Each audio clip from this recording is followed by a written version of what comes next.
মতে আগামী 17 আগস্ট শনিবার থেকে মেট্রো রেল চালুর নির্দেশনা পেয়েছে কর্তৃপক্ষ।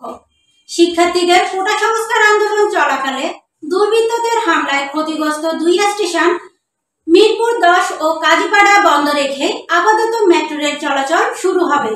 11 আগস্ট রবিবার মন্ত্রণালয় থেকে নির্দেশ আসায় এই সিদ্ধান্ত নেওয়া হয়েছে বলে জানিয়েছেন নাম প্রকাশে অনিচ্ছুক এক কর্মকর্তা।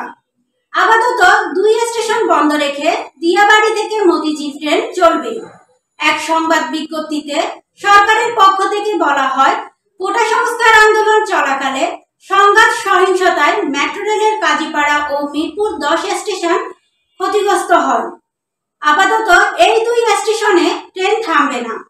গত মাসে সাবেক সড়ক পরিবহন ও সেতুমন্ত্রী ওবায়দুল কাদের বলেছিলেন, মেট্রো রেল পুনরায় চালু হতে 1 বছরেরও বেশি সময় লাগতে পারে।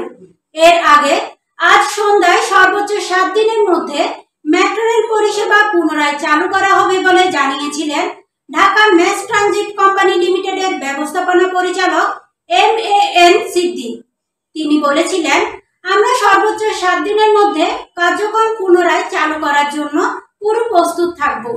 তবে ঠিক কবে থেকে মেট্রো রেল চালু হবে বলতে পারছি না, সেটি অন্তর্বর্তীকালীন সরকারের পক্ষ থেকে জানিয়ে দেওয়া হবে। তিনি আরো বলেন, অপারেশন পুনরায় চালু করার জন্য সম্পূর্ণ প্রস্তুতি শুরু করেছি। এই জন্য প্রযুক্তিগত যেসব পরীক্ষা চালানো দরকার তা করা হচ্ছে। আগামী 2-3 দিনের মধ্যে ট্রায়াল রানও করে ফেলা হবে। তিনি আরো বলেন, ভাঙচুর করা স্টেশনের ক্ষয়ক্ষতি নিরূপণের জন্য গঠিত কমিটি এবং অন্যান্য প্রযুক্তিগত সমস্যা নিয়ে এখনো প্রতিবেদন জমা দেয়নি। আশা করি কমিটি শীঘ্রই প্রতিবেদন জমা দেবে।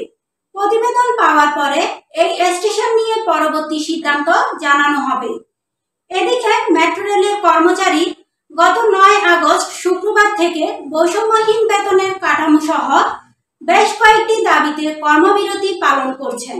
এটি চলতে থাকলে কিভাবে মেট্রো রেল চালু করা হবে জানতে চাইলে MAN সিদ্দিকী বলেন, একটি গোষ্ঠীর ইন্ধনে কিছু কর্মী কর্মবিরতি পালন করছেন।